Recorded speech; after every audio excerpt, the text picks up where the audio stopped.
धरना आदमी कहाँ देता है, स्ट्राइक कहाँ करता है, प्रोटेस्ट कहाँ करता है, स्लोगन कहाँ लगाता है? आप सरकार हैं, सरकार से ना मांग होती है। मांग होगी पार्टी, जो पार्टी अपोजिशन में है, तो आप एफआईआर करें कि न करें, आपका चॉइस नहीं है, आपका डिस्क्रिशन नहीं है, आपको करना ही करना है।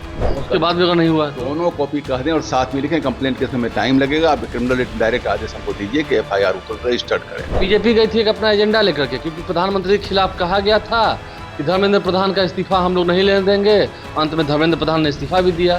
क्यों नहीं उनको प्रोटेक्टिव मैकेनिज्म जो है, हेलमेट है, शील्ड है, ये दे के क्यों नहीं भेजती है? दूसरा एक बात और भी कल ऑनरेबल सुप्रीम कोर्ट आज भी सुनवाई है उस पर। नमस्कार, मेरा नाम आलोक है, आप लाइव स्ट्रीज देख रहे हैं। हमारे साथ पटना हाईकोर्ट के जाने माने एडवोकेट डीपी सिंह जी मौजूद हैं। पहले तो बहुत स्वागत है आपका। हम बात करेंगे जिस तरह से सीजेपी ने प्रोटेस्ट किया जंतर मंतर से लेके पटना तक, बिहार तक, और प्रोटेस्ट में क्या हुआ, फिर गृह विभाग ने आदेश भी जारी कर दिया कि जिन लोगों को जेल में डाला गया है, जिन लोगों पर कार्रवाई की गई है, वो सरकार केस वापस लेगी। ठीक है, अब एक और मामला जुड़ा हुआ है, उसी पर हम बात करेंगे। ये क्या हो रहा है, बिहार सरकार, बिहार की पुलिस क्या कर रही है? कुछ दिन पहले बीजेपी के कार्यकर्ताओं ने, नेताओं ने, कई विधायकों ने मिलकर कांग्रेस कार्यालय का घेराव किया, सदाकत आश्रम का घेराव किया, खूब ईंट पत्थर चले, पुलिस ने भी लाठियां भांजी और फिर ठीक है बीच बचाव किया। अब क्योंकि बीजेपी वाले गए थे कांग्रेस कार्यालय का घेराव करने के लिए, वहां धरना देने के लिए। ऐसे तो बीजेपी अक्सर कहती है कि धरना स्थल एक चिन्हित जगह पर होनी चाहिए, जगह चिन्हित है, पटना के गर्दनी बाग में धरना देना चाहिए। जब स्टूडेंट्स प्रोटेस्ट करते हैं तो बीजेपी उसका विरोध करती है कि ऐसे रोड पर नहीं करना चाहिए। बीजेपी चली गई कांग्रेस मुख्यालय घेरने के लिए पटना में, सदाकत आश्रम को। जब कांग्रेस के नेताओं ने एफआईआर किया, 5 दिन से लिखकर आवेदन दिया हुआ है, आज तक एफआईआर नहीं किया गया। पहले तो इसे आप कितना गलत मानते हैं काउंटर नजर से? देखिए, एफआईआर पर तो फिर बाद में बोलेंगे। जो आपने कहा कि धरना देने चली गई बीजेपी, गेट में घुस गए, प्रीमाइसेस में घुस गए। ये समझ में, बीजेपी धरना क्यों देने के लिए गई थी वहां पर?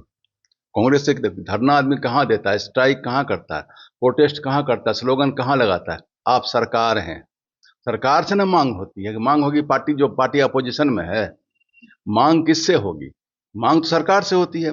कभी भी नौकरी में कोई आदमी स्ट्राइक करता है या भूख हड़ताल करता है या अनशन करता है या क्या नाम है आपको, नारा लगाता है या काम बंद करता है, किसके अगेंस्ट में? मैनेजमेंट के अगेंस्ट में या सरकार के अगेंस्ट में करेगा? कि सरकार को कहेगा हमें ये चीज, जब भी अब देखे होंगे कि सरकार के अगेंस्ट में होता है, सरकार सत्ता में होती है, उसी से मांग होती है कि आप हमारी मांगे पूरी करो। नहीं, बीजेपी गई थी एक अपना एजेंडा लेकर के, क्योंकि प्रधानमंत्री के खिलाफ कहा गया था कि धर्मेंद्र प्रधान का इस्तीफा हम लोग नहीं लेने देंगे।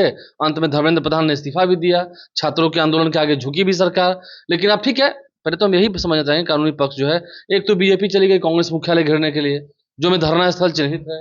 एक बात और इधर से थोड़ा हम देख रहे हैं। देखिए, गवर्नेंस और पार्टी, ठीक है, पॉलिटिकल पार्टी ही सत्ता में रहती है, लेकिन कहीं न कहीं थोड़ा सा, इतनी मैच्योरिटी देश की आज़ादी का कितना साल हो गया, 75 से ऊपर साल हो गया।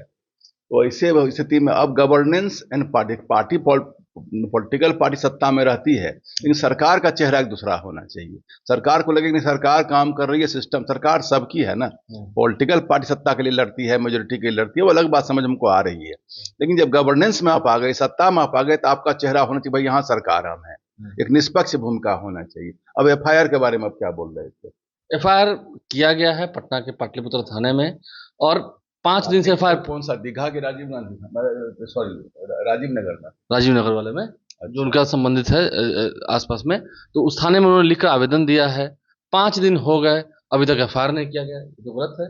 देखिए, एफआईआर का तो सिंपल, पहले जो सेक्शन 156 था सीआरपीसी का, अब 173 है। तो 173 में है कि आप उनको आवेदन करना है, अगर नहीं लेते हैं तो 173 के सेक्शन 4 नए वाले हम बोल रहे हैं बीएनएसएस में, उनको एसपी को एक मेल कर देना चाहिए उसी एफआईआर का, और कहना चाहिए कि ये एफआईआर हमने इनको, थाना को इतना तारीख को दिया है।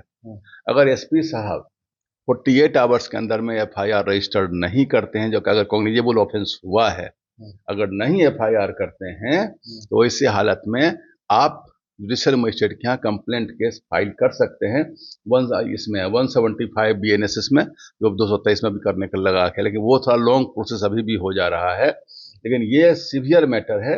और आपको बता दें कि संवैधानिक पीठ, जिसको कॉन्स्टिट्यूशनल बेंच कहते हैं, ललिता कुमारी वर्सेज स्टेट ऑफ यूपी में एक जजमेंट 2014 में आया है, जिसमें पुलिस का ये डिस्क्रिशन, कि FIR करें कि ना करें, कंप्लीटली छीन लिया गया है।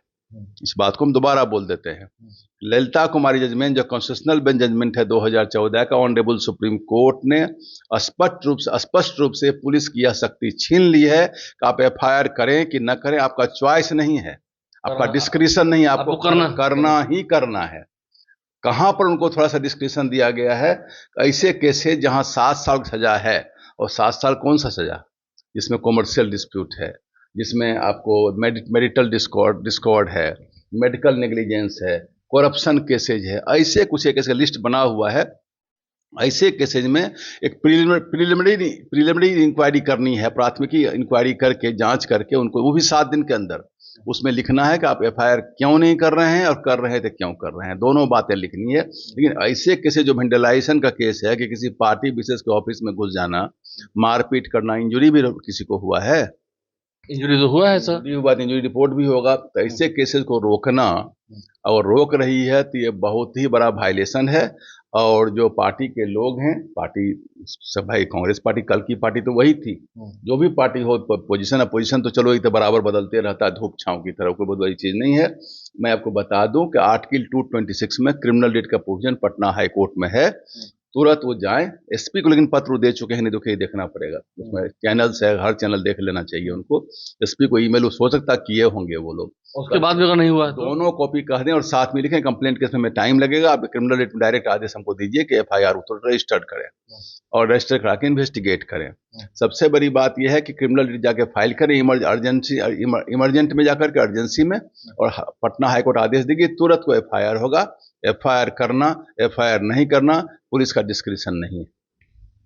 पुलिस का जो पावर होता है, जितना उसके पास शक्तियां दी गई हैं संविधान के तहत, वो नहीं कह सकते हैं कि हम FIR नहीं करेंगे, लेकिन फिर भी लिखित में देने के बाद आप तो एक तरह से तो इसको लापरवाही भी देखेंगे कि आप फिर दोबारा कह रहे हैं कि हाँ, कि यहाँ पर क्रिमिनल रिट में एक प्रेयर और आप लगा दें कि जो दोषी पदा पुलिस ऑफिसर हैं, जो SHO हैं वहां के, जिन्होंने अभी तक FIR रजिस्टर नहीं किया है, उन पर डिसिप्लिनरी एक्शन किया जाए, और वो भी आदेश ले लें आप हाईकोर्ट से। इसमें फिर हाईकोर्ट सामने से एकदम कॉन्स्टिट्यूशनल बेंच में ये आदेश है कि दोषी पदाधिकारी पर डिसिप्लिनरी प्रोसीडिंग चलाया जाएगा, लेकिन जी, और उन पर एक्शन लिया जाएगा। इसमें फाइन और सबका प्रावधान है? फाइन नहीं, नौकरी भी जा सकती है उनकी, नौकरी भी जा सकती है, सस्पेंशन में होगा, डिसमिसल, कुछ भी हो सकता है, कुछ भी हो सकता है। चलिए ठीक है, हम एक टिप्पणी की और बात को बता दूं कि जो एक्ट में लिखा हुआ है सेल रजिस्टर्ड FIR को, सेल को मस्ट पढ़ें, अब सेल न पढ़ें। अगर कोई कॉग्निजेबल ऑफेंस हुआ है, कोई लेके गया है, तो police must has to register the FIR। वो जो एक्सेप्शन है मैंने आपको बता दिया कि कुछ एक केसेस को छोड़ करके पुलिस को FIR करना ही होगा, करना ही होगा, करना ही होगा। इसके अलावा कोई आपके पास रास्ता नहीं है। कुछ एक जो छोटे मोटे मामले होते हैं, आर्थिक कुछ लेन देन का मामला होता है, या कुछ शादी ब्याह के समय में कुछ छिटपुट घटनाएं होती हैं, पति पत्नी में चलते हैं, हाँ, जो आपसी बात होता है, उसमें पहले जांच करने की बात होती है, और जांच के बाद फिर आप FIR कर सकते हैं। चलिए ठीक है, हम एक छोटी सी टिप्पणी और चाहेंगे आपसे। जो सुप्रीम कोर्ट ने कहा, जिस तरह से लाठियां चलाई गई, और लाठी चलाने के बाद पटना में छात्रों का आंदोलन बढ़ा, और फिर अब तो गृह विभाग ने आदेश भी जारी कर दिया है, लेकिन सुप्रीम कोर्ट की वो टिप्पणी कि पुलिस को राइट है, लेकिन बहुत सारी प्रक्रियाओं के बाद पहले अनाउंसमेंट करना होता है, और जहां तक बात है कि पुलिस को भी चोटें आई हैं, जब पथराव हुआ तो पुलिस को भी चोटें आई हैं, इस पर भी सरकार की टिप्पणी आई है। देखिए, ऑनरेबल सुप्रीम कोर्ट के 3 जज, चीफ जस्टिस के 2 जज उसमें और हैं, जिनके बेंच ने बड़ा ही माकूम कल टिप्पणी किए है। उन्होंने यह कहा कि संविधान किसी को भी पीसफुल प्रोटेस्ट स्ट्राइक का अधिकार देती है। आर्टिकल 19A एंड D में स्पष्ट अधिकार दिया हुआ है कि कोई भी आदमी सरकार से अपनी मांग को लेकर के धरना दे सकता है, असल नारा लगा सकता है, और प्रोसेसन निकाल सकता है, प्रोटेस्ट कर सकता है। इसका मौलिक अधिकार है। इसका मतलब यह नहीं है कि कोई प्रोटेस्ट करेगा तो आप उसको लाठी से मारिएगा। यही वही वर्ड उन्होंने यूज किया, लाठी से right to protest not mean you have got a licence to lathi charge them, to baton charge them. आपको लाठी से मारने का नहीं अधिकार दे दिया है उसको, नंबर 1। लेकिन विधि व्यवस्था जो खराब होती है उसका तो बैठ के धरना लोग शांतिपूर्ण दे रहे थे। विधि व्यवस्था में यह कहा गया, कुछ लोगों ने उसको इंस्टिगेट करके करवाया है, जो बाहर से कुछ लोगों का होता क्या है। आप क्रांति पिक्चर देखे होंगे, क्रांति पिक्चर में क्या करता था कि जो स्वतंत्रता संग्राम का आंदोलन चल रहा था, तो अंग्रेज कुछ लोगों को, अपने ही के लोगों को इंस्टिगेट करा करके, और हिंदुस्तान के लोग, भारत के लोगों के घर में ही आग लगवा देता था, और वहाँ क्रांति क्रांति बोल देता था, ताकि लोग समझे कि ये क्रांति वाले उसके घर में आग लगाए हैं। तो इस ढंग की घटना आज भी, वो जो क्रांति पिक्चर आप ध्यान आप देखेंगे नहीं देखें, हम लोग देखे हैं उसका क्रांति पिक्चर, उसी संपूर्ण क्रांति उसी समय हुआ था। तो क्रांति पिक्चर जब भी आंदोलन होता है तो सरकार के कुछ लोग अभी भी उस चाल को चलते हैं कि कुछ लोगों को रख करके हंगामा करा दिया जाए, ताकि कुछ रोड़ा पत्थर फेंकवा दिया जाए, फिर दोनों तरफ से मारा मारी करवा दिया जाए। और जब ठेला ठेली मारा मारी होगा तो चोट लगेगी। जो कुछ लोगों ने कहा कि पुलिस को भी चोटें आई है, ऑनरेबल सुप्रीम कोर्ट ने यह नहीं कहा कि चोटें आई तो चोट भाई आप तो लाठी पीटने गए थे, वहां पर चोट आपको आई है, तो चोट आई तो उन्होंने कहा पुलिस की स्टेट क्यों नहीं उनको प्रोटेक्टिव मैकेनिज्म जो है, हेलमेट है, शील्ड है, ये दे के क्यों नहीं भेजती है। दूसरा एक बात और भी कल ऑनरेबल सुप्रीम कोर्ट आज भी सुनवाई है उस पर, आज सुनवाई उन्होंने कहा एक चीज और डिसाइड करेंगे, प्रोटोकॉल डिसाइड करेंगे प्रोटेस्ट में कैसे एक्शन होगा, कैसे एक्शन होगा, कब लाठी चार्ज होगा, कब टीयर गैस चलेगा, कब वाटर कैनन चलेगा। तो सबसे बड़ी बात है पहले अनाउंस करना है, अनाउंस का उसके बाद यह देखना है कि अगर वो वायलेंट होंगे तब लाठी चार्ज आप करेगा। पीसफुली कोई बैठा हुआ है, कोई स्लोगन कर रहा है, अपनी जगह पर खड़ा, तो क्यों चलाइएगा। पीसफुल प्रोटेस्ट तो भारत के संविधान के आर्टिकल 19 के ए में दिया हुआ अधिकार उसको, जो संविधान जो देखिए अपने आज़ादी के बाद तो पब्लिक को तो आम जनता को वही संविधान ही मिला है ना। और संविधान में जो आज़ादी, गांधी जी ने कहा था कि आज़ादी का मतलब यह नहीं होता है कि जो सत्ता में बैठे हुए हैं उनकी आज़ादी, जो मन हो सो करें। आज़ादी मतलब होता है 148 करोड़ जनता की आज़ादी, जो इस दिखा दिया गया। संविधान सबको देखता है। संविधान की के क्रिएशन है पार्लियामेंट है, संविधान क्रिएशन गवर्नमेंट है, संविधान क्रिएशन ही कोर्ट है, और संविधान का मालिक कौन है, हम भारत के लोग। तो संविधान ने सबको शक्ति दी है, हम आम जनता को भी शक्ति दी है, उनको भी फ्रीडम दिया है। तो उनको जब राइट दिया है प्रोटेस्ट का, पीसफुल प्रोटेस्ट का, तो केवल प्रोटेस्ट किया तब लाठी चला दीजिए, उसको आप कुछ और बोल दीजिए। और आप बताइए वो कांग्रेस पार्टी के यहाँ क्या लेने के लिए गए थे, वो कौन सरकार है, उससे क्या मांगने गए थे, वो तो एकदम ही इलीगल है, सिरे से इलीगल। वो इलीगल है। और देखिए हम फिर कह रहे हैं, जब बीजेपी सरकार में जहां जहां होती है, यहाँ भी बिहार में है, और कभी स्टूडेंट का प्रोटेस्ट होता है, अभी हाल ही में हुआ, तो कहते हैं कि धरना का एक जगह है, धरना स्थल बना हुआ है, जाके वहां धरना दें। आप क्यों नहीं गए थे धरना देने कांग्रेस के लिए? वहां तो सरकार से देंगे ना भाई, उससे क्या लेना देना, सरकार मांगना सरकार से। ये कैसे बताना कि हम धर्मेंद्र प्रधान का इस्तीफा नहीं होने देंगे? स्टूडेंट का प्रोटेस्ट जो है वो कांग्रेस की रणनीति है, छल है। क्यों धर्मेंद्र प्रधान का इस्तीफा करवा दिया? फुल्ली क्लैश करने गए थे, वेंडलाइज करने के लिए गए हुए थे, तो प्रोवोक करने गए थे किसी के। अच्छा, किसी के घर में अगर आप घुसते हैं, जो एफआईआर होना चाहिए उसमें वही सब सेक्शन लगना चाहिए जो बच्चों पर लगा है, एक्सेप्ट जो पब्लिक प्रॉपर्टी डैमेज हुआ है वो, और पब्लिक सर्वेंट को जो चोट लगाई है वो दोनों छोड़ करके बाकी सारी धाराएं वही लगनी चाहिए। उसके साथ इंटिमिडेशन और ये जो क्या नाम है ट्रेस पास का भी लगना चाहिए, क्रिमिनल ट्रेस पास का लगना चाहिए। देखिए बीजेपी बुरी फंस सकती है, कोर्ट जाएंगे अगर, और जो प्रक्रिया है उसके तहत अगर कांग्रेस ने कार्रवाई करनी शुरू की तो फिर इसमें बीजेपी बुरी फंसेगी। क्या जरूरत है प्रदर्शन करना, धरना करना है, आप जाइए। धर्मेंद्र प्रधान का इस्तीफा होने से रोक लिया बीजेपी वालों ने?